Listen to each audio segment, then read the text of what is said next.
yeah, those investments matter. And I know that you've heard from people that are running on the state level, and let me tell you something. I wouldn't be standing here as a member of the U.S. Congress, but for those that invested in me when I was running on the state level. The work that we do on the state level absolutely matters, and if you didn't think it mattered before, look at everything that's happened since the Dobbs decision. Yeah. We know that all the power right now, so long as you leave it to the Republicans, we won't even have our constitutional protections being acknowledged on the federal level. But instead, everything is being sent down to these draconian state houses. And in states like mine, they are threatening to bring about the death penalty for abortion. So when people are like, well, Jasmine, why are you not in your state and why are you everywhere else? Because I am actually fighting for my constituents by being here. That's right. Because I need y'all to do what I can't get done in Texas right now. Which I need y'all to be blue, period. And I need it up and down the ballot because once we have a President Kamala Harris, I got to make sure that there's a governing body on the other side to help her. And if y'all have seen these ridiculous clowns that I got to deal with every day, I keep trying to tell everybody, I'm like, they don't like each other. So, I mean, what am I supposed to do with it, right? Like, y'all do know we couldn't get a speaker, right? Because they don't like each other. Then once they got him, they kicked him out. And then they took forever to get another one. They don't like each other. So I'm like, if y'all can't figure out something as simple as a popularity contest, I don't know how y'all gonna figure out these very complicated issues that our constituents are fighting through, whether it's economics, whether it's education, whether it's healthcare, whether it's housing, climate, guns. You can't solve these problems, and let alone immigration. They can talk a lot about immigration, but these are very complicated issues, and honestly, all they do is talk. But when you look at what they produce, it ain't nothing good when they finally produce something. So listen, I just need y'all to do y'all's part, and you are specifically called for this moment because we have moved on from voter suppression.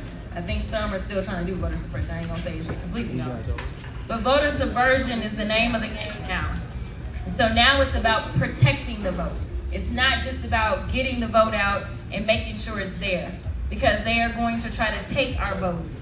It's going to take you, the trained attorneys, saying, you know what, we will stand in the gap, we will make sure that we are poll watchers, we will make sure that they are not putting out misinformation and disinformation and telling people to get off the polls. We will make sure that the votes will absolutely get counted, because we know, specifically in states like Georgia, they have decided that they want to figure out a way that they don't have to certify the votes. Yes. Listen, we are living through some really perilous times, and I hate to be the one to say what we have heard over and over and over, but this really is the most important election of our lifetime.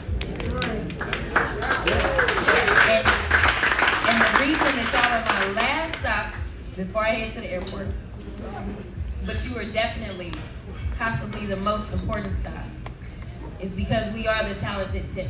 Because there are those that gave up so much, never knowing that they were fighting for the existence of us. I take it very seriously that I am one of less than 60 black women to ever swear into Congress. But the reality is that when we look at the numbers in your state or any other state, there aren't that many black lawyers in general, when we look at the numbers.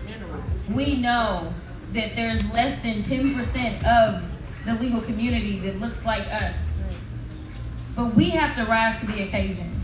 And we have to make sure that opportunities will exist in perpetuity for those that come behind us. Because we owe that as a debt. And so I truly feel like if there's any room that understands what we owe to those that were willing to give of their lives for us, it's each and every one of you in this room. The civil rights warriors, many of them not necessarily lawyers, but they made a way so that we could go to law school. They were the ones that were willing to go toe-to-toe in these courtrooms to make sure that we could get the education that we needed. And so the one thing that we can do is pay it back and pay it forward. So I'm asking you, I'm imploring you to not just show up to vote, but to work. Sign up for some of these candidates. Make sure that we win up and down the ballot, as well as use this specialized education that you have to protect the vote. When NAACP calls, I need y'all to answer their call, because they may need you to go into court, and unfortunately they may not have the money for your hourly. Okay, the vice president telling me that may be true. Everybody gone to church yet? Okay, all right. They may not have it, but don't forget that we didn't get here by ourselves. What's up, man? Somebody paved the way for trying to you. get out. So I was it's over incumbent at upon Mariposa. us to pave our We're way about to, for those head out. coming behind We'll us. have to get So I appreciate you. I gotta catch this flight because they working me and working me. But I am gonna put in a plug for all the candidates. The most underfunded candidates until Kamala Harris, which I'm down for. The most underfunded everything has always been black women. That's right. And you can go check this. Just go Google it. No matter what it is. And so we have always been forced to do more with less. I'm imploring you to find at least one candidate that you truly believe in and you want to get across the finish line. Especially if it ends up being one that's a person of color.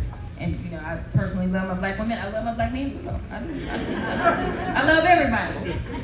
But I know who it is hardest to get money, and it's black women. Those are just the facts. We do not get funded in the same way. But we've always known that black women know how to stretch a dollar. Just because we can stretch it don't mean that we should have to though. I just want to put that out there. So I do want to make that plug because the very first people that funded me when I ran for the state house, and then the very first ones that said, we got money for you, please go ahead and run for Congress, it was my black lawyer family. I will never forget it.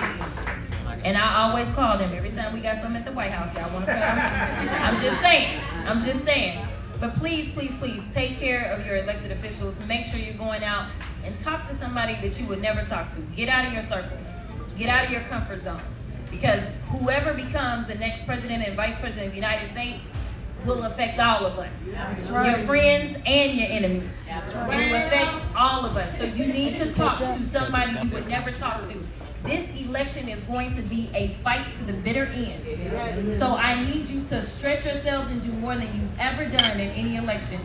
Thank you. God bless y'all.